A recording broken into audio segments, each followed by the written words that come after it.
Karl Weber dejó de existir en mayo de 1942. Ahora era solo el número 24601, un prisionero del campo de concentración de Mauthausen. El antiguo ingeniero ferroviario de Viena había llegado allí en un vagón de mercancías abarrotado, asfixiándose de sed y hedor, junto con decenas de otros presos políticos. ¿Su crimen? Ayudar a una familia judía vecina a intentar huir de la Austria anexionada. La mañana en Mauthausen siempre comenzaba igual, con el aullido penetrante de una sirena a las 4:30. En el barracón, diseñado para 100 personas pero que albergaba a 300, el aire era irrespirable por la respiración de hombres exhaustos. Karl yacía en el nivel inferior de las literas de 3 pisos, sintiendo cómo las tablas se le clavaban en el cuerpo a través del delgado colchón de paja. Encima de él dormía Johann, un eslovaco que llevaba tosiendo sangre 3 semanas. Por las noches, Karl se despertaba por las gotas que le caían en la cara, sudor, sangre o lágrimas de Johann, más de... ¡Aufstehen! ¡Schnell! ¡Schnell!, gritaban los capos, irrumpiendo en el barracón con las porras preparadas. Karl había aprendido a vestirse en segundos. La túnica a rayas con el número, zuecos de madera en lugar de botas. Formados en el patio para el pase matutino, los prisioneros permanecían de pie firmes mientras los oficiales de las SS los volvían a contar como si fueran ganado. El viento de enero calaba hasta los huesos. Junto a Karl estaba Anton, un antiguo profesor de historia de Praga. Sus ojos lagrimeaban por el viento y sus labios se movían silenciosamente, como si rezara. «Para», susurró Karl. «Se darán cuenta». Todos los días después del pase de lista, su grupo era enviado a la cantera. Mauthausen había sido construido cerca de una cantera de granito, y los prisioneros extraían piedra para la construcción de carreteras del Tercer Reich. Karl recordaba su primer día en la cantera. 186 escalones hacia abajo, cada uno de casi medio metro de altura. La escalera de la muerte. Así la llamaban los prisioneros. Tenían que bajar con herramientas pesadas y subir con piedras de hasta 50 kilogramos sobre los hombros. Hoy, 9 meses después de su encarcelamiento, Karl pesaba poco más de 50 kilogramos con una estatura de 1,80 metros. Sus antes robustos brazos de ingeniero se habían convertido en extremidades esqueléticas, la piel estirada sobre el cráneo como pergamino. Pero algo en él aún no se había roto, no había muerto del todo, como en muchos de los que le rodeaban. Tal vez la razón era la fotografía que guardaba cosida en el forro de la túnica, lo único que había logrado meter en el campo. En ella, su esposa Martha y su hija Elsa, de 6 años, estaban junto al lago Neusiedl, riendo bajo el sol de verano. La foto había sido tomada en el verano de 1939, pocos meses antes del comienzo de la guerra. Ahora Martha y Elsa vivían con la hermana de Martha en un pueblo cerca de Salzburgo. Al menos, esperaba que todavía estuvieran allí, todavía vivas. En la cantera, Karl trabajaba junto al francés Pierre, un antiguo minero de Lorena. Hablaban en voz baja cuando no había guardias o capos cerca. ¿Has visto los nuevos vagones?, preguntó Pierre un día, partiendo una piedra con una pesada maza. Karl miró cautelosamente a su alrededor y asintió.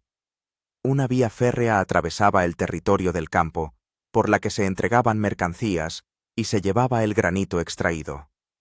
En los últimos días, había notado un aumento en el número de trenes de mercancías. «Carbón para las fábricas de Linz», murmuró Karl. 4 trenes en una semana. «Y habrá más». Pierre hablaba sin mirarlo. «Invierno frío. Las fábricas necesitan más carbón». Esa noche, tragando la aguada bazofia que aquí llamaban sopa, Karl se permitió por primera vez pensar en lo impensable. En la fuga. Hasta ese momento, la sola idea le parecía absurda. Nadie escapaba de Mauthausen. Los que lo intentaban encontraban una muerte atroz a la vista de todo el campo, una advertencia para los demás. Pero ahora, Mirando sus manos con la piel agrietada y las uñas negras por el polvo incrustado, Carl comprendía. Unos meses más, y no quedaría nada de él. Su cuerpo se convertiría en otro esqueleto y su espíritu se rompería definitivamente. Y nunca más volvería a ver a Marta y Elsa.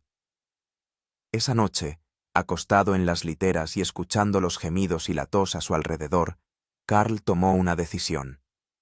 Tenía que intentarlo. Aunque las posibilidades fueran mínimas. Aunque el precio del fracaso fuera una muerte atroz. Porque morir lentamente allí, perdiendo día tras día su apariencia humana, era peor que cualquier ejecución. El primer aliado de Carl fue su experiencia profesional. 15 años de trabajo en los ferrocarriles austriacos no habían sido en vano. Guardaba en su cabeza cientos de detalles sobre trenes, rutas, procedimientos. Sabía cómo estaban construidos los vagones de mercancías, qué revisiones pasaban los trenes antes de la salida, cuánto tiempo llevaba la carga. El segundo aliado fue Pierre. El antiguo minero resultó ser una persona capaz de guardar secretos y dispuesta a arriesgarse. De todas formas, no me queda mucho, dijo una vez, cuando trabajaban en un rincón lejano de la cantera. Los pulmones están llenos de polvo. Prefiero morir intentando escapar que asfixiarme aquí. El tercer aliado, inesperadamente, fue Anton, el profesor de historia. Cuando Carl le habló con cautela de sus planes, éste no lo desestimó como una locura. «Tengo una memoria prodigiosa», susurró Anton. «Puedo recordar el horario de los turnos de guardia al minuto. Y ya lo estoy haciendo». Las 2 semanas siguientes, Carl las dedicó a la observación. Cada día, mientras trabajaba en la cantera, estudiaba disimuladamente las vías del tren que bordeaban el lado norte del campo. Los trenes de carbón llegaban los martes y los viernes, generalmente entre las 2 y las 3 de la tarde. La descarga duraba alrededor de 1 hora, tras lo cual los vagones vacíos partían de vuelta. Pero a finales de enero, el horario sufrió una alteración. Debido a las intensas nevadas, el tren que llegó el viernes se quedó a pasar la noche. Carl se dio cuenta al regresar del trabajo. Los vagones vacíos estaban estacionados en una vía muerta, custodiados por solo 2 soldados que, a juzgar por sus posturas, estaban más preocupados por cómo entrar en calor en aquel frío glacial que por la seguridad. «Esta es nuestra oportunidad», les dijo Carl a Pierre y a Anton esa noche, mientras estaban sentados en un rincón de la barraca. «Si el tren se retrasa de nuevo, debemos estar preparados». Pierre asintió. «Necesitamos entrar en el equipo de carga. Allí trabaja el polaco Tadeusz, él puede ayudarnos». Tadeusz, un hombre delgado con cabello canoso a pesar de su juventud, llevaba ya 3 años en el campo. Trabajaba en la carga y descarga de trenes y tenía relativa libertad de movimiento por ciertas zonas del campo. Anton se encargó de negociar con Tadeusz, utilizando su conocimiento del polaco. 2 días después, regresó con noticias. «Tadeusz dice que el próximo cargamento de carbón será el martes, y hay posibilidades de que el tren se quede otra noche. Esperan una nueva tormenta de nieve». «¿Qué quiere a cambio?», preguntó Carl.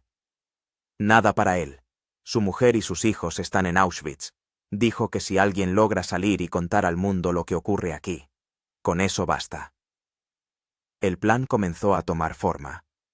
Carl recordaba la estructura de los vagones de carbón, con doble fondo para facilitar la descarga. Si conseguían crear un pequeño espacio entre el carbón y llegar a los vagones sin ser vistos, tendrían una oportunidad. «Necesitamos herramientas», dijo Pierre.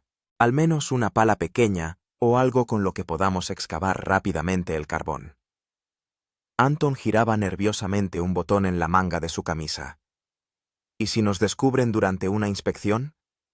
«Las inspecciones suelen ser superficiales», respondió Carl, «sobre todo con este tiempo. Los guardias no quieren pasar frío. Simplemente alumbran los vagones con las linternas y siguen adelante». Pierre consiguió la primera herramienta, una varilla metálica puntiaguda que robó de la cantera y escondió en la pernera del pantalón. Anton intercambió un pequeño cuchillo con un prisionero de la cocina por sus gafas, lo único de valor que le quedaba. Lo más difícil era conseguir un mapa o, al menos, averiguar hacia dónde se dirigían los trenes después de Mauthausen. Aquí les ayudó la suerte. Trasladaron temporalmente a Karl para trabajar en la descarga de documentación en el edificio administrativo. Entre los papeles vio albaranes de transporte. El carbón se transportaba desde las minas de Silesia y, después de Mauthausen, se dirigía a las acerías de la zona de Linz. Desde allí había unos 20 kilómetros hasta la frontera checa. «Si llegamos a Chequia, tendremos una oportunidad», les dijo Karl a sus compañeros. «Allí opera la resistencia». Por las noches, cuando los demás dormían, Karl yacía con los ojos abiertos, repasando mentalmente cada paso del plan. Se imaginaba el mapa de la Alta Austria, recordaba los desvíos ferroviarios, los puentes, los túneles. Cada detalle podía costarles la vida o darles la libertad. Una noche, sus reflexiones fueron interrumpidas por un jadeo ahogado que venía de arriba. Johann, un eslovaco con una tos sanguinolenta, se estaba muriendo.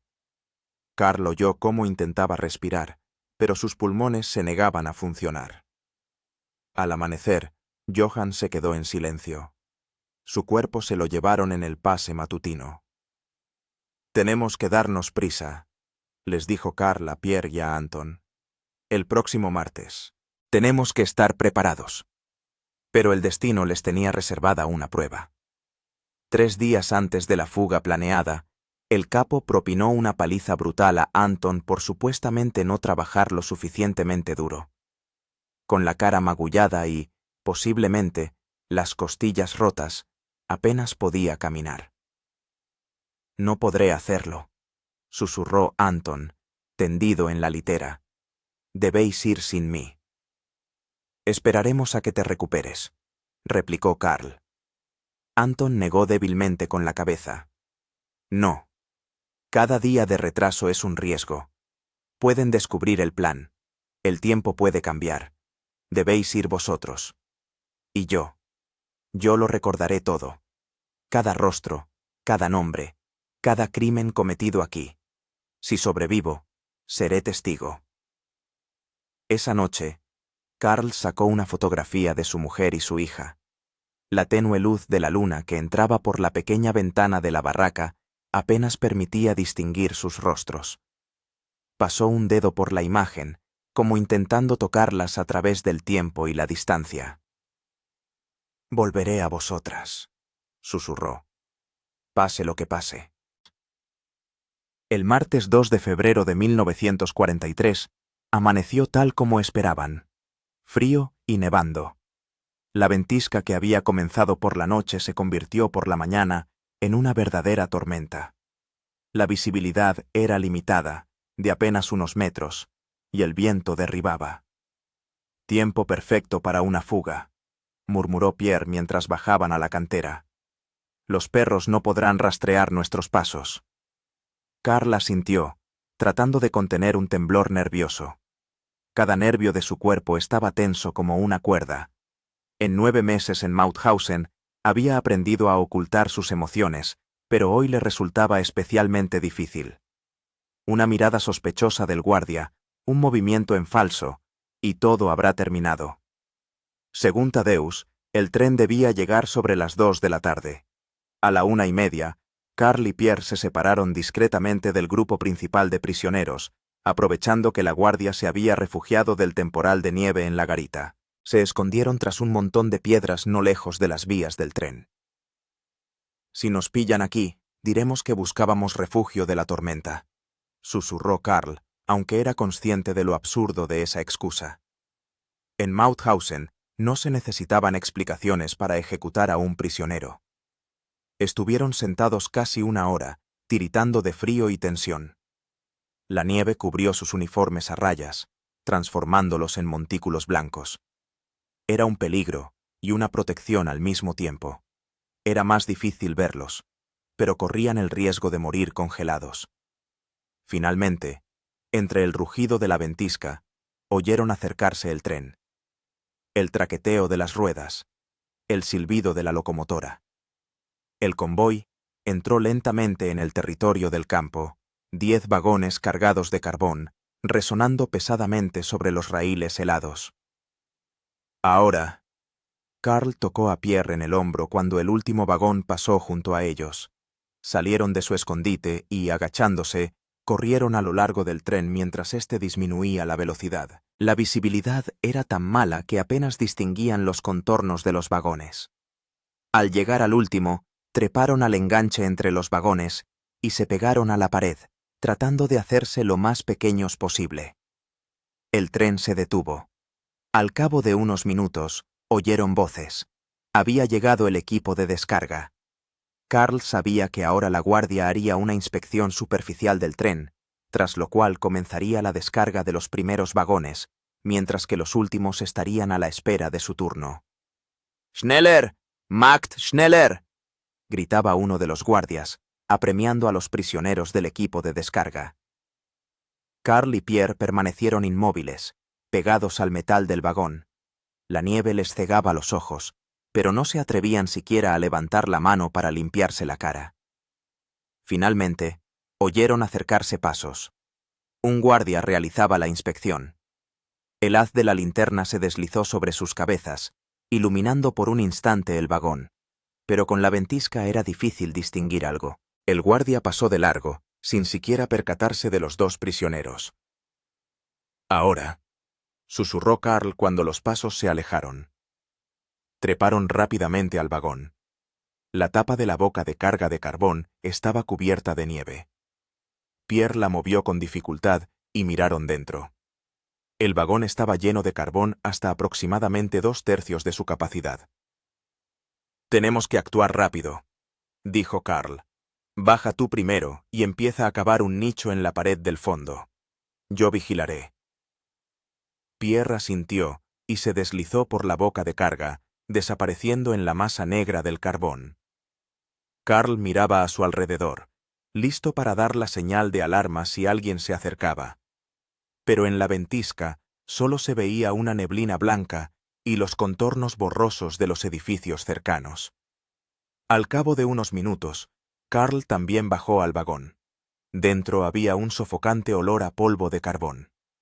Pierre ya había cavado una pequeña cavidad en la pared del fondo del vagón, utilizando una barra metálica. «Ayuda», susurró. «No hay tiempo». Carl tomó el cuchillo que les había conseguido Anton y empezó a ampliar el nicho. El carbón estaba seco y se desmenuzaba con relativa facilidad, pero el trabajo seguía avanzando lentamente. Sus manos, ya laceradas por el trabajo en la cantera, se cubrían de nuevos cortes y rasguños. El polvo de carbón se les metía en la nariz, la boca, los ojos, provocando un deseo irresistible de toser. Pero no podían permitirse emitir ni un sonido. Trabajaban como posesos, conscientes de que solo tenían unos minutos antes de que el equipo de descarga llegara a su vagón.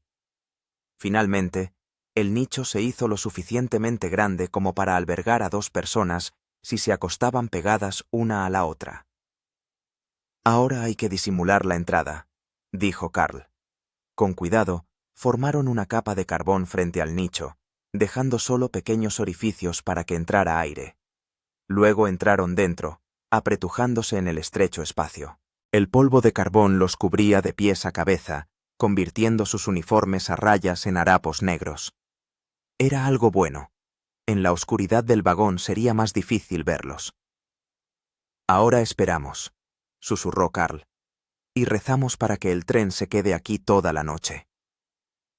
El tiempo transcurría con desesperante lentitud. Oían cómo el equipo de descarga avanzaba de vagón en vagón. Los sonidos se acercaban cada vez más. Finalmente, oyeron cómo se abría la boca de carga de su vagón. «Schneller! Dieser Wagen muss heute noch entladen werden», gritaba el guardia. «Más rápido. Este vagón tiene que ser descargado hoy mismo». Carl y Pierre se quedaron quietos, temblando de miedo a moverse. Oyeron cómo los prisioneros del equipo de descarga subían al vagón y empezaban a retirar el carbón. Cada vez que una pala se hundía en el carbón cerca de su escondite, el corazón de Karl se detenía. Un golpe en falso y los descubrirían, pero la descarga iba lenta debido a la ventisca, y pronto oyeron una nueva orden. Genug für heute, wir machen morgen weiter. Suficiente por hoy. Continuaremos mañana. El trabajo se interrumpía hasta el día siguiente. Karl y Pierre se miraron en la oscuridad de su escondite. La primera parte del plan había funcionado. El tren se quedaba allí por la noche. Ahora les esperaba lo más difícil: sobrevivir a la noche en el vagón y esperar a que el tren regresara. Yacían apretados uno contra el otro en el estrecho nicho, apenas atreviéndose a respirar. El carbón presionaba por todos lados, cada movimiento amenazaba con un derrumbe. El aire era denso, saturado de polvo de carbón. Respirar se volvía cada vez más difícil. «Tenemos que ensanchar los orificios de ventilación», susurró Pierre al cabo de unas horas. «Si no, nos asfixiaremos». Karl, con cuidado, extendió la mano y separó un poco el carbón delante de su escondite. Aire fresco irrumpió en la cavidad, llevando alivio a sus fatigados pulmones. La noche cayó sobre el campamento. A través de las rendijas del vagón, veían cómo los reflectores de las torres de vigilancia cortaban la niebla de nieve. A veces, un haz se deslizaba por los vagones, pero nunca se detenía mucho tiempo. La guardia no esperaba encontrar fugitivos en los vagones de carbón en pleno invierno. «¿Cuándo crees que saldrá el tren?», susurró Pierre. «Si la ventisca amaina por la mañana, después de que terminen de descargar, quizás para el mediodía». «¿Y si no amaina?». Karl guardó silencio.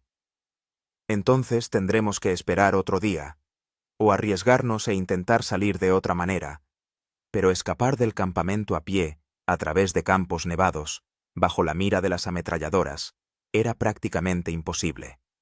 Su única oportunidad era permanecer inadvertidos en el vagón y marcharse con el tren.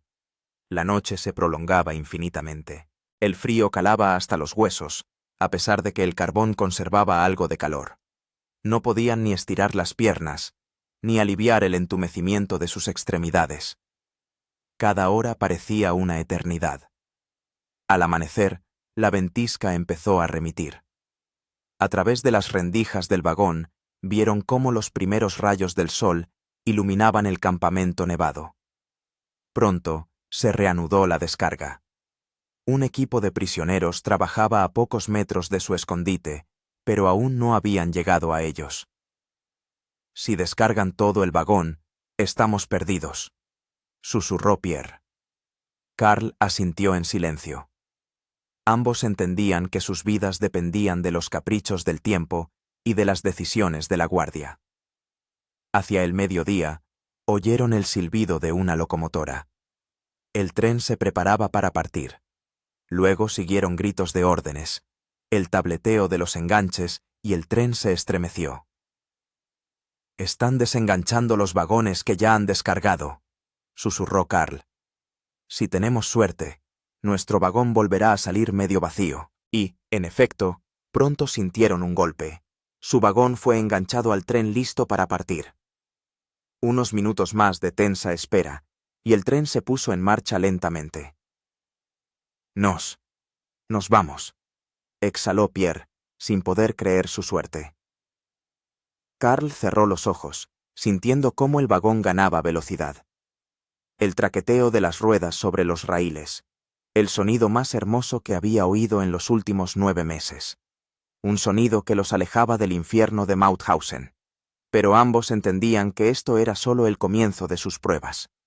Por delante les esperaba un camino a través de toda la Austria ocupada, multitud de estaciones donde el tren podía ser revisado y la frontera, que debían cruzar inadvertidos. Su desaparición solo se descubrió en el recuento vespertino.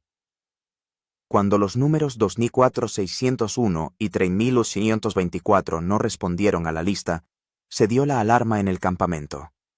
Al comandante de Mauthausen, el Sturmbannführer de las SS Franz Siereis, le informaron de la fuga de 2 prisioneros. «¿Cómo pudieron escapar?», bramó Siereis. ¿Por encima del muro? ¿Por debajo del alambre de espino? Revisad todos los puestos, todo el territorio. Pero las búsquedas en el campamento y sus alrededores inmediatos no dieron resultado. Los perros no pudieron seguir el rastro a causa de la nevada. A la mañana siguiente, quedó claro que los fugitivos habían abandonado el territorio del campamento de alguna manera. El tren, adivinó finalmente uno de los oficiales. Podrían haberse escondido en un tren de carbón. Inmediatamente se enviaron telegramas a todas las estaciones a lo largo de la ruta del tren con la orden de revisar cuidadosamente cada vagón. También se alertó a todas las comisarías de policía y puestos en un radio de 100 kilómetros de Mauthausen. Mientras tanto, Karl y Pierre ya se encontraban a 50 kilómetros del campamento. El tren avanzaba lentamente debido a las vías nevadas, deteniéndose con frecuencia en pequeñas estaciones. Cada parada era una prueba angustiosa. Oían las voces de los trabajadores que revisaban el tren, el sonido de pasos sobre el techo del vagón. «Nos están buscando», susurró Pierre durante una de esas paradas. «Ya lo saben». Karl asintió en silencio. Se lo esperaba. Lo único que podían esperar era que las revisiones fueran superficiales. Al fin y al cabo, ¿quién iba a buscar fugitivos en un vagón de carbón helado en pleno invierno? En una de las estaciones, oyeron cómo alguien abría la trampilla de su vagón. El haz de una linterna se deslizó sobre el carbón, rozando apenas su escondite. «Hier ist nichts», dijo una voz desde arriba. «Nur Kohle». Aquí no hay nada, solo carbón.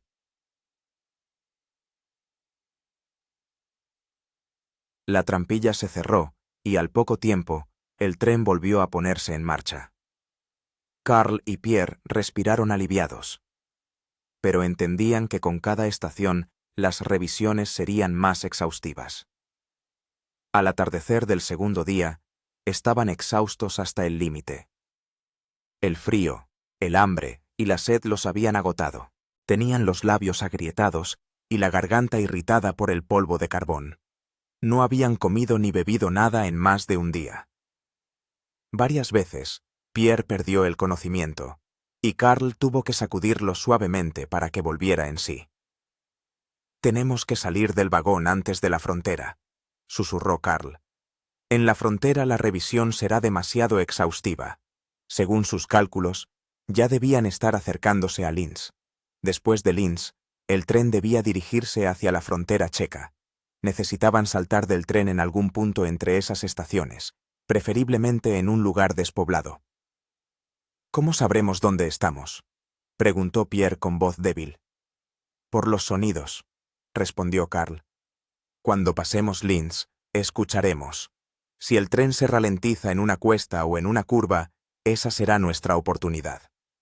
La noche cayó sobre la nevada Austria. El tren continuó su camino, con el monótono traqueteo de las ruedas sobre los rieles. Karl y Pierre dormitaban por turnos, impidiendo que el otro cayera en un sueño profundo, pues en su estado, eso podría ser fatal. Cerca de la medianoche, Karl sintió que el tren aminoraba la marcha. A través de una rendija en la pared del vagón, vio las luces de una gran ciudad. «Linz», susurró. «Estamos pasando Linz». Ahora tenían que decidir cuándo abandonar el tren. Demasiado pronto, y correrían el riesgo de ser atrapados en los suburbios. Demasiado tarde, y podrían acabar demasiado cerca de la frontera, donde la concentración de patrullas era mayor. El tren atravesó Linz y volvió a acelerar, dirigiéndose hacia el norte. Una hora más tarde, Karl sintió que el convoy comenzaba a ralentizarse en una pendiente ascendente. «Prepárate», dijo a Pierre. «Pronto saltaremos». Con cautela, salieron de su escondite, estirando las entumecidas extremidades. Cada movimiento hacía eco en sus cuerpos exhaustos. Se arrastraron hasta la puerta del vagón e intentaron abrirla. La puerta cedió con dificultad, chirriando sobre sus goznes. El aire helado y la nieve les golpearon en la cara. El tren ascendía lentamente por la ladera, a una velocidad mínima. Abajo vieron un bosque nevado, el lugar perfecto para saltar. Tú primero, dijo Karl. Pierre asintió, reunió fuerzas y saltó a la oscuridad. Karl vio cómo su silueta desaparecía en la nieve. Unos segundos después, él siguió a su compañero, impulsándose desde el vagón. La caída fue corta, pero dolorosa.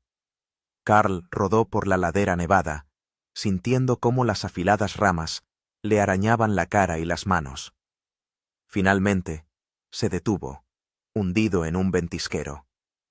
Poniéndose de rodillas, miró a su alrededor, tratando de encontrar a Pierre. «¡Pierre!», llamó en voz baja. «Pierre, ¿dónde estás?» «Aquí», llegó una voz débil desde la derecha. Karl se abrió paso a través de la nieve y encontró a Pierre, tendido al pie de un árbol.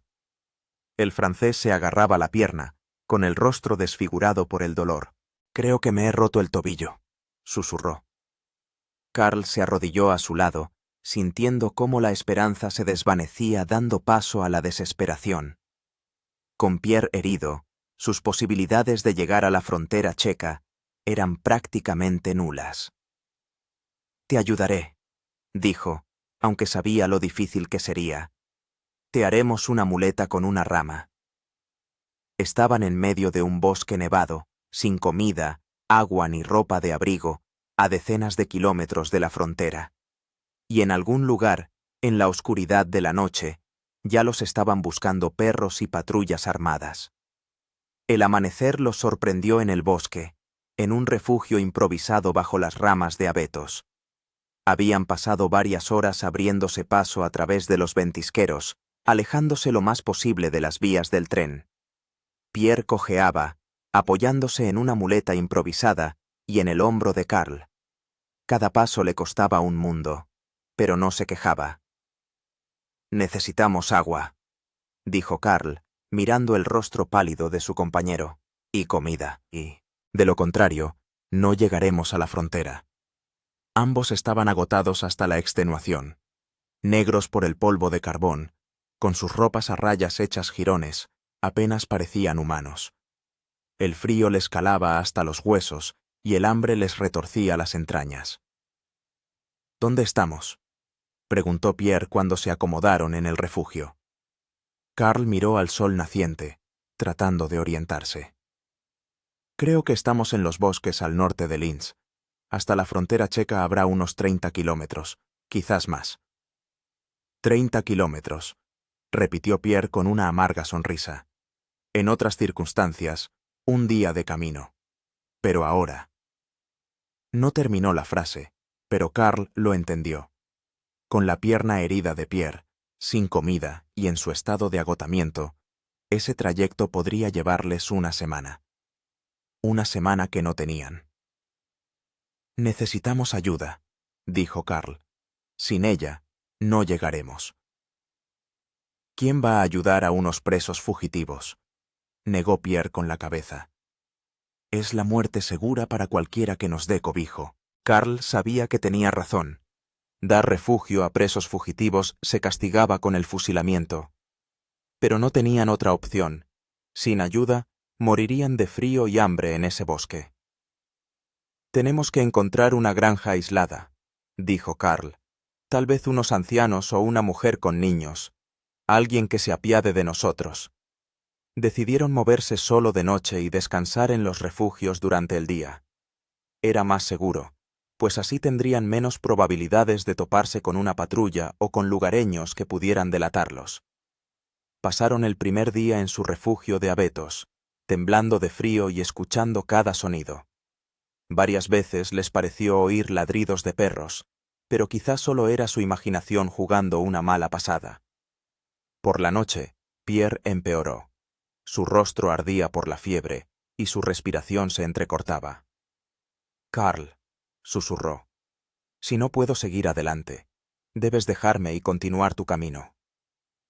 «Ni se te ocurra pensar eso», cortó Karl. «Saldremos de esta juntos». Pero en el fondo sabía que las posibilidades se desvanecían con cada hora que pasaba. Cuando oscureció, continuaron su camino. Karl sostenía a Pierre, prácticamente cargándolo sobre sí. Caminaban lentamente, deteniéndose a menudo para descansar. Cada kilómetro les costaba un enorme esfuerzo.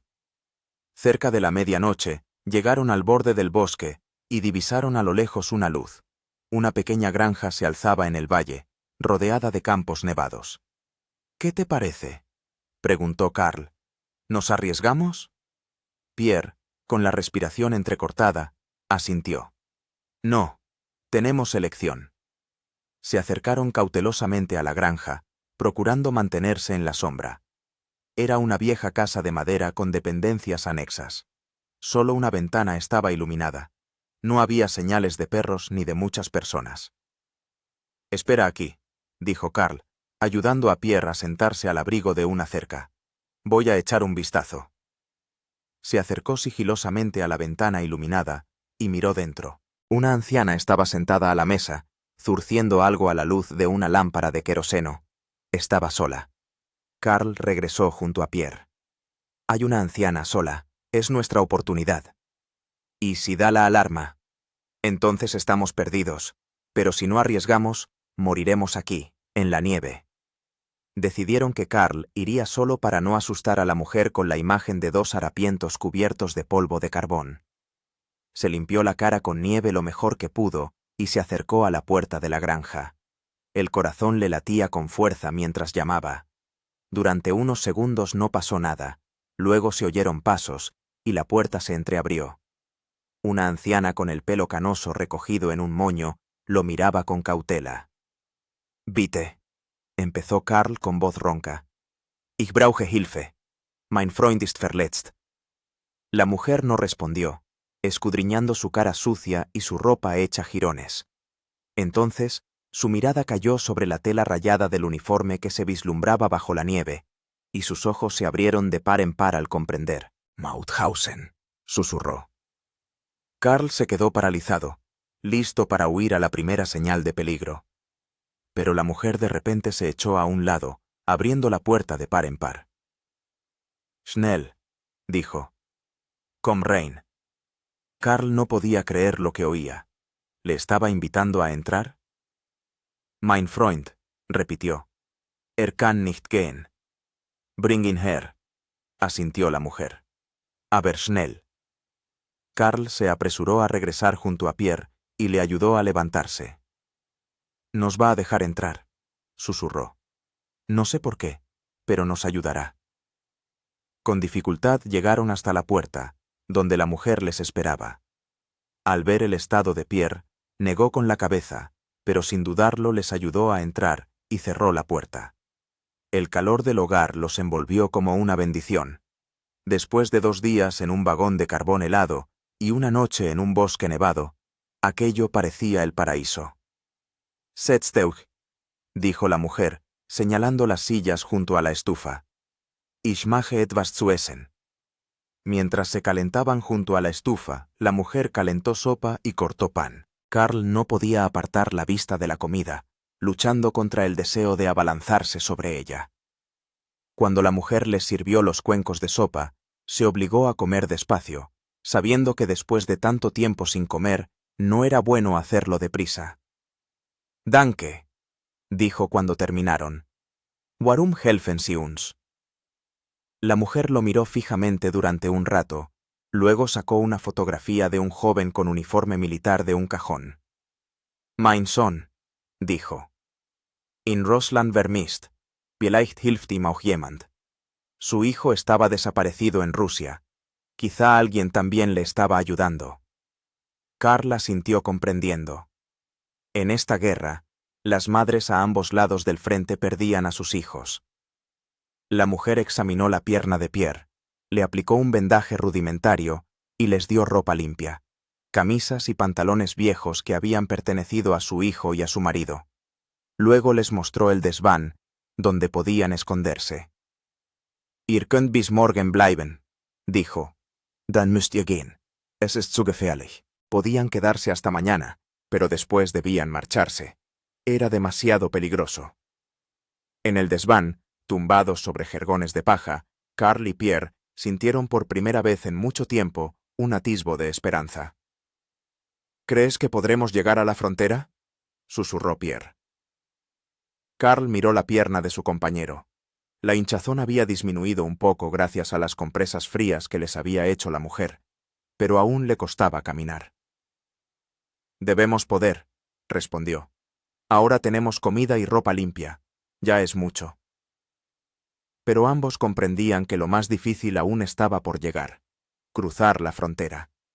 Y en algún lugar, pisándoles los talones, había gente para la que su captura era una cuestión de honor y de carrera. A la mañana siguiente, la mujer los despertó antes del amanecer. Les dio un atillo con pan, queso y carne seca, así como una cantimplora con agua. Der Wald im Norden führt zur Grenze, dijo, señalando la dirección. Etwa 20 Kilometer, aber seid vorsichtig, es gibt Patrouillen. El bosque al norte conduce a la frontera, a unos 20 kilómetros. Pero tened cuidado, hay patrullas. Danke für alles, dijo Carl, estrechando su mano arrugada. Wir werden Sie nie vergessen. La mujer asintió y les hizo la señal de la cruz. Gott schütze euch. Abandonaron la granja antes de que saliera el sol, vestidos con ropa de civil limpia. Ahora llamaban menos la atención, aunque sus rostros demacrados y sus cabezas rapadas seguían delatándolos como fugitivos. Pasaron todo el día caminando por el bosque, avanzando hacia el norte. Pierre se apoyaba en un bastón resistente que la mujer le había dado en lugar de muleta. Seguía cojeando, pero se movía con más seguridad. Arriesgó su vida por nosotros, dijo Pierre cuando se detuvieron para descansar un poco. Por unos completos extraños. Carl asintió, pensando en la foto de su hijo desaparecido. La guerra nos convierte en bestias o en santos. No hay término medio. Al caer la tarde, llegaron a un pequeño río parcialmente cubierto de hielo. Según los cálculos de Carl, era el Mul, afluente del Danubio. Estaban cerca de la frontera con el protectorado de Bohemia y Moravia, la Checoslovaquia ocupada. Tenemos que cruzar el río, dijo Carl. Al otro lado empieza la zona fronteriza. Encontraron un punto donde el río se estrechaba y estaba casi completamente helado. Con cautela, probando cada paso, comenzaron a cruzar. El hielo crujía bajo sus pies, pero resistía. En la otra orilla se refugiaron entre la maleza y esperaron a que oscureciera. La frontera estaba cerca, pero era precisamente allí donde les acechaba el mayor peligro. Patrullas fronterizas, perros, quizás incluso minas. ¿Cómo sabremos exactamente dónde está la frontera?, preguntó Pierre. Buscaremos postes fronterizos o alambradas, respondió Carl. Pero lo principal es evitar carreteras y pueblos. Seguro que hay puestos de control. Cuando oscureció, continuaron su camino, avanzando lo más silenciosa y cautelosamente posible. El bosque se hacía más denso, el relieve más accidentado. Estaban ascendiendo a una pequeña meseta cuando Carl se detuvo de repente y le hizo un gesto a Pierre para que se quedara quieto. Delante, a unos 100 metros, vislumbraron el haz de una linterna. Luego otro. Una patrulla fronteriza. Lentamente, se dejaron caer al suelo, escondiéndose tras unos arbustos. Carl escudriñaba la oscuridad con tensión, intentando determinar cuántos hombres formaban la patrulla y en qué dirección se movían. 2, susurró. Y un perro. Pierre palideció. El perro podía olerlos, incluso si permanecían inmóviles. ¿Qué hacemos?, susurró. Carl pensaba febrilmente. Correr era inútil. Con la pierna herida de Pierre, los alcanzarían rápidamente. Quedarse quietos significaba arriesgarse a ser descubiertos por el perro. Hay que distraerlos, dijo. Yo haré ruido por un lado y tú, mientras tanto, seguirás avanzando hacia el norte. No, se opuso Pierre. Es demasiado peligroso. Te atraparán. No tenemos elección. Yo soy más rápido que tú. Haré ruido y me esconderé, y luego te alcanzaré. Pierre quiso replicar, pero el haz de la linterna se acercaba. No había tiempo para discutir. De acuerdo, accedió finalmente. Pero ten cuidado. Carl asintió, Cogió unas piedras y, agachándose, se alejó arrastrándose. Cuando se hubo alejado unos 50 metros, se enderezó y lanzó una piedra con todas sus fuerzas en dirección opuesta a Pierre. La piedra golpeó un árbol con un fuerte estruendo. Inmediatamente, se oyó el ladrido de un perro y los gritos de los guardias. «Was war das? Da drüben!» Los haces de las linternas se dirigieron hacia el ruido. Karl lanzó otra piedra y corrió, alejando a los perseguidores de Pierre. Oía al perro ladrar sin cesar y a los guardias gritarse. «Schneller! Läuft nach Westen!» Karl corría, zigzagueando entre los árboles, tratando de hacer el mayor ruido posible. Esperaba que Pierre tuviera tiempo de arrastrarse hasta un lugar seguro mientras tanto. De repente, su pie se hundió en un agujero oculto bajo la nieve. Un dolor agudo le atravesó el tobillo. Karl cayó, jadeando de dolor. Intentó levantarse, pero la pierna no le sostenía. El ladrido del perro se acercaba. Los haces de las linternas se movían entre los árboles. Karl comprendió que no iba a poder escapar, pero si él se rendía, Pierre tendría una oportunidad. Sacó del bolsillo la fotografía de su esposa e hija que había guardado consigo todo este tiempo. A la tenue luz de la luna, sus rostros parecían espectrales. «Lo siento», susurró. «Intentaba volver con vosotras». El perro salió de entre los árboles, mostrando los dientes. Tras él aparecieron dos guardias con los rifles en alto. «¡Ende hoch!», gritó uno de ellos, apuntando a Karl con el haz de la linterna. Karl levantó lentamente las manos. Uno de los guardias se acercó, iluminó su rostro. «Ein Flüchtling aus Mauthausen», dijo. «Bois der andere». Sabían que eran dos los fugitivos. Karl guardó silencio, mirando al frente. «Bois dein Freund», repitió el guardia, golpeándole en el pecho con el rifle. «Ich bin allein», respondió Karl. «Es gibt keinen anderen». El guardia le golpeó con la culata del rifle en la cara. Karl cayó sobre la nieve, sintiendo cómo la sangre le inundaba los ojos. «Lügner, wir wissen, dass ihr zu zweit seid». El segundo guardia dijo algo por la radio, solicitando refuerzos. Luego levantaron bruscamente a Karl y le ataron las manos a la espalda. «Du wirst zurück nach Mauthausen gebracht», dijo uno de ellos con una sonrisa burlona. «Der Kommandant wartet schon auf dich». Karl no respondió nada. Sabía lo que le esperaba en Mauthausen, una ejecución pública, para que sirviera de escarmiento a otros. Pero en lo más profundo de su ser, latía la esperanza de que Pierre lograra escapar, de que al menos uno de ellos alcanzara la libertad y contara al mundo lo que sucedía tras las alambradas de Mauthausen. Lo llevaron de vuelta, en dirección a la frontera. La pierna herida le dolía a cada paso, pero Karl no lo demostraba. Caminaba con la cabeza alta, pensando en su esposa e hija, en Pierre, en todos los que se habían quedado en el campo. De repente, se oyó un crujido en la oscuridad y algo pesado cayó sobre la cabeza de uno de los guardias. El hombre se desplomó sin emitir sonido. El segundo guardia tuvo tiempo de darse la vuelta, pero corrió la misma suerte. La perra ladró y se abalanzó sobre el atacante invisible, pero un golpe sordo la silenció de repente. De entre las sombras surgió Pierre, con una rama gruesa en la mano. «Te dije que saldríamos juntos», susurró, desatando las manos de Karl.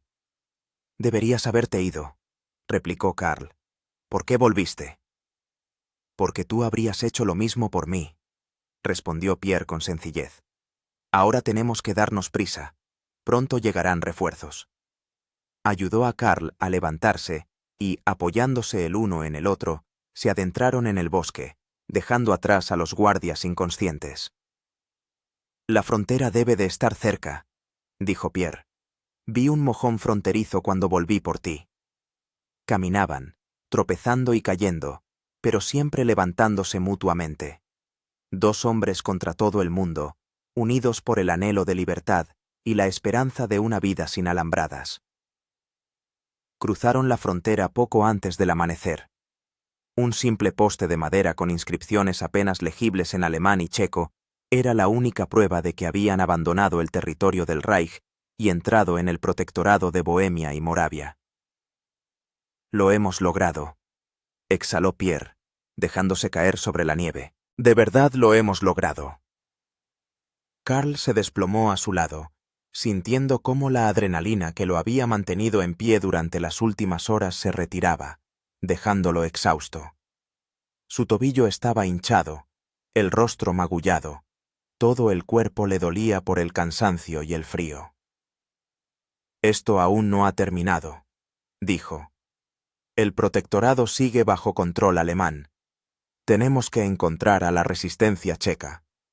Pero primero necesitaban descansar. Encontraron una pequeña cueva en una cornisa rocosa y se refugiaron allí, compartiendo los restos de comida que les había dado la mujer austríaca. Luego, acurrucados para darse calor mutuamente, se sumieron en un sueño inquieto. Les despertó el sonido de unos pasos. Karl se incorporó de golpe, preparado para un nuevo peligro. A la entrada de la cueva había un hombre con una chaqueta de cazador y una escopeta en las manos. Les miraba sin sorpresa, como si esperase verlos. «¿Uprechlisis de Mauthausenu?», preguntó en checo. Karl no entendía el idioma, pero reconoció la palabra familiar Mauthausen. Asintió lentamente. El hombre cambió a un alemán rudimentario. «Soy Mirek, el guardabosques local. Os he estado siguiendo desde la frontera». «¿Tú?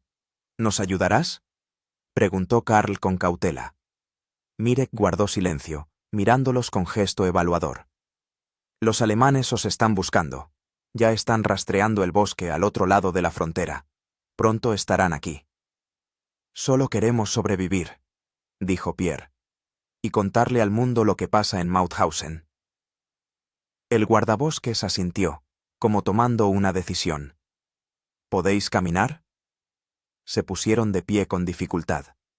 Karl apenas podía apoyar el pie en el tobillo dañado, y Pierre aún cojeaba por su propia lesión. Pero no tenían elección, debían moverse. Mirek los guió por el bosque a través de senderos apenas perceptibles. Caminaron durante horas, deteniéndose solo para breves descansos. El guardabosques permaneció en silencio la mayor parte del camino, dando solo instrucciones lacónicas de vez en cuando.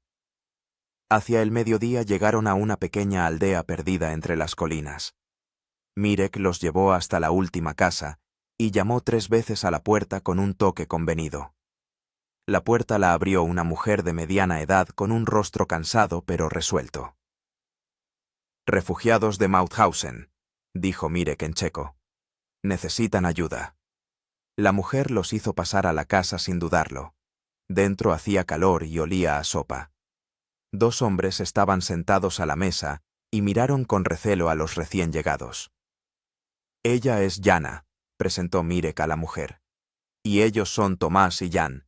Son de la resistencia». Uno de los hombres, Tomás, hablaba alemán. Se acercó a Karl y a Pierre, estudiando detenidamente sus rostros.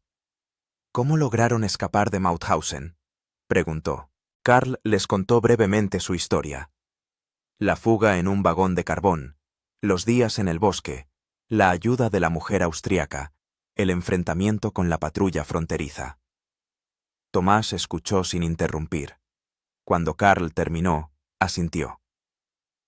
«Sois los primeros que logran escapar de allí y llegar hasta nosotros. Muchos lo han intentado, pero...». No terminó la frase, pero todo quedó claro sin palabras. Jana les trajo sopa caliente y pan. Comieron lentamente, saboreando cada cucharada. Luego examinó sus heridas, les vendó los pies dañados y les dio ropa limpia. «¿Y ahora qué?», preguntó Karl cuando se sintieron un poco recuperados.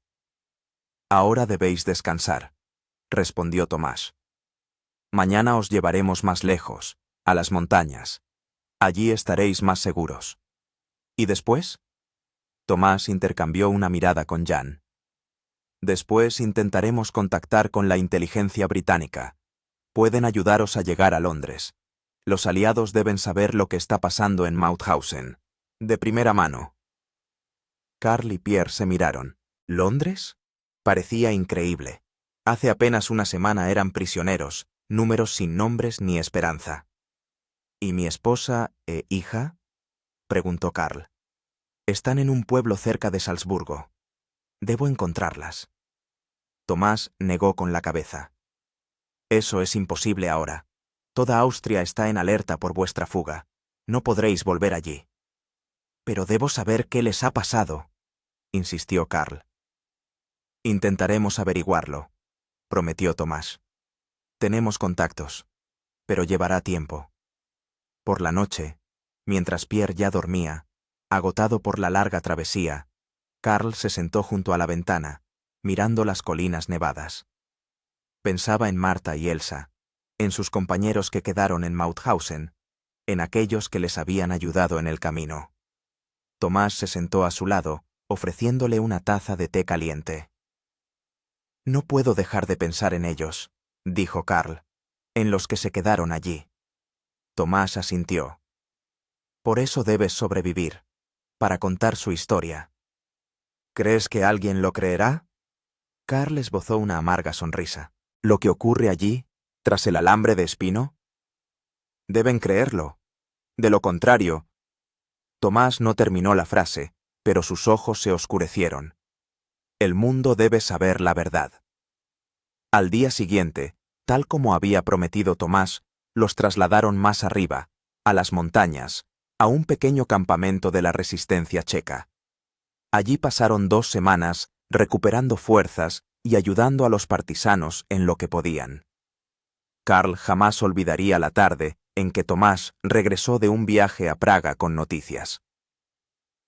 He encontrado información sobre tu familia, dijo, sentándose junto a Karl. Están vivos. Tu esposa e hija siguen en aquel pueblo cerca de Salzburgo. Karl cerró los ojos, sintiendo las lágrimas de alivio correr por sus mejillas. Gracias, susurró. Gracias. Hay algo más, prosiguió Tomás. Los británicos han accedido a ayudar. En una semana os trasladarán a Eslovaquia, y desde allí, a través de la línea del frente, a las tropas soviéticas. ¿Y podremos contar lo de Mauthausen? Preguntó Pierre. Sí, seréis testigos. Vuestros testimonios serán creíbles porque estuvisteis allí. Aquella noche Karl tardó mucho en conciliar el sueño. Pensaba en el largo camino que les esperaba, en la incertidumbre del futuro. Pero, por primera vez en mucho tiempo, la esperanza anidó en su corazón. La esperanza de volver a ver a Marta y Elsa algún día. De que la guerra terminase y la justicia triunfara. De que el mundo conociera la verdad sobre Mauthausen y miles de campos más. Londres, octubre de 1943. Karl estaba sentado en un pequeño despacho del Ministerio de Asuntos Exteriores británico, observando cómo una taquígrafa registraba cada una de sus palabras. Frente a él, 3 hombres de traje oscuro, representantes de la Comisión de Crímenes de Guerra. ¿Y usted afirma que en Mauthausen mueren decenas de prisioneros al día? Preguntó uno de ellos, un hombre canoso con ojos cansados. No decenas, sino cientos, respondió Karl. De hambre, enfermedades, trabajo extenuante, y eso sin contar a los que fusilan o envían a las cámaras de gas. Hablaba con calma, sin emociones, como si contara algo cotidiano. En los últimos meses había repetido esta historia decenas de veces. Primero a los oficiales soviéticos, luego a los representantes polacos en Londres, y ahora a los británicos. El viaje desde Chequia a Londres había durado casi medio año. Primero, a Pierre y a él los habían trasladado a Eslovaquia, donde se ocultaron varias semanas en las montañas junto a los partisanos. Después, un peligroso cruce de la línea del frente hasta las tropas soviéticas, interrogatorios, comprobaciones, incertidumbre. El mando soviético, tras corroborar su historia, les ayudó a llegar a Londres a través de Teherán y El Cairo. Allí, sus historias finalmente comenzaron a ser escuchadas por personas capaces de cambiar algo. Tenemos testimonios de otros campos también, dijo el segundo británico, hojeando unos papeles. Auschwitz, Buchenwald, Dachau. Pero su relato de Mauthausen es uno de los más detallados. Karl asintió. Comprendía por qué el testimonio de Pierre y el suyo eran tan valiosos. No solo habían oído hablar de los campos de la muerte, sino que habían vivido allí. Lo habían visto todo con sus propios ojos y, además, habían logrado lo imposible: escapar y sobrevivir para contarle al mundo la verdad. ¿Qué pasa con los demás prisioneros?, preguntó Karl. ¿Con los que todavía están allí? Los británicos intercambiaron una mirada. Estamos haciendo todo lo posible, respondió el hombre canoso. La información que usted y otros testigos han proporcionado servirá de base para las acusaciones después de la guerra. Pero ahora... No terminó la frase, pero Karl lo entendía. Ahora no podían hacer nada por los que quedaban tras el alambre de espino. Solo ganar la guerra lo antes posible. Después del interrogatorio, Karl salió a la calle, donde le esperaba Pierre. Juntos se dirigieron al modesto apartamento que el gobierno británico les había asignado durante su estancia en Londres. ¿Cómo ha ido?, preguntó Pierre. Como siempre. Muchas preguntas, pocas acciones. Pierre asintió con comprensión. En estos meses, ambos habían cambiado. Físicamente, se habían fortalecido. La alimentación regular y la atención médica habían hecho su trabajo. Pero, por dentro, seguían siendo prisioneros de Mauthausen. Pesadillas, ataques repentinos de pánico, un constante sentimiento de culpa hacia aquellos que no habían podido escapar. ¿Hay noticias de Tomás?, preguntó Karl, mientras caminaban por una calle londinense devastada por los bombardeos. Pierre negó con la cabeza. Lo último que supe es que seguía en Praga, trabajando con la resistencia. Tomás se había convertido en algo más que un salvador. Era el vínculo con su pasado, con aquellos días de desesperación y esperanza en los bosques checos. Y era él quien había prometido encontrar a la familia de Karl después de la guerra. En el apartamento les esperaba una carta del Ministerio Británico. Karl la abrió con el corazón en un puño. Van a organizar una emisión de radio, dijo, tras leer la carta. Quieren que contemos nuestra historia sobre Mauthausen. La transmisión se emitirá en los territorios ocupados. ¿Estás listo?, preguntó Pierre. Karl reflexionó. ¿Estaba preparado para contarle al mundo lo que había vivido? Las humillaciones diarias, las muertes de sus compañeros, esa línea tan fina entre el hombre y la bestia en la que se tambaleaban los prisioneros. Sí, respondió al fin. Por los que se quedaron allí, debo hablar. Una semana después, grabaron sus testimonios para la BBC Radio. Karl habló con calma y claridad, nombrando a los verdugos y sus víctimas, describiendo el sistema de exterminio de personas creado en Mauthausen. Me dirijo a quienes ahora se encuentran bajo la ocupación, dijo al final. No perdáis la esperanza. El mundo conocerá la verdad. La justicia prevalecerá. Tras la grabación, un oficial británico se acercó a ellos con un sobre. Es para usted, señor Weber, dijo. Del la resistencia checa. Karl abrió el sobre con manos temblorosas. Dentro había una fotografía. Marta y Elsa estaban de pie frente a una casa de campo. Parecían demacradas, pero vivas. En el reverso había una inscripción. Te esperan. T. Karl se apretó la fotografía contra el pecho, sintiendo las lágrimas correr por su rostro. Pierre, en silencio, le puso una mano sobre el hombro. Ahora tienes una razón para vivir, dijo. Una razón para esperar el fin de la guerra. Karl asintió, incapaz de hablar. Todos esos meses, desde la huida de Mauthausen, había vivido con un único objetivo: contarle al mundo la verdad sobre los campos de exterminio. Ahora tenía otro objetivo: regresar con su familia, empezar una nueva vida. La guerra continuó durante 1 año y medio más. Karl y Pierre permanecieron en Londres, trabajando con la Comisión de Crímenes de Guerra, proporcionando testimonios y ayudando a identificar a criminales nazis a partir de fotografías. En mayo de 1945, cuando llegó la noticia de la capitulación de Alemania, estaban de pie en Trafalgar Square, entre una multitud exultante. La gente se abrazaba, cantaba, lloraba de alegría. Pero Karl y Pierre guardaban silencio, pensando en aquellos que no habían vivido para ver ese día. «¿Qué vas a hacer ahora?», preguntó Pierre cuando regresaron a su apartamento. «Iré a buscar a Marta y a Elsa», respondió Karl. «¿Y tú?». Pierre se encogió de hombros. «No lo sé. No me queda nadie en Francia. Tal vez me quede en Londres o me vaya contigo a Austria». Ambos sabían que sus caminos pronto se separarían. Pero el vínculo que surgió entre ellos en aquellos terribles días en Mauthausen y durante la huida permanecería para siempre. En julio de 1945, Karl regresó a Austria como parte de una comisión aliada. Mauthausen había sido liberado por las tropas estadounidenses en mayo.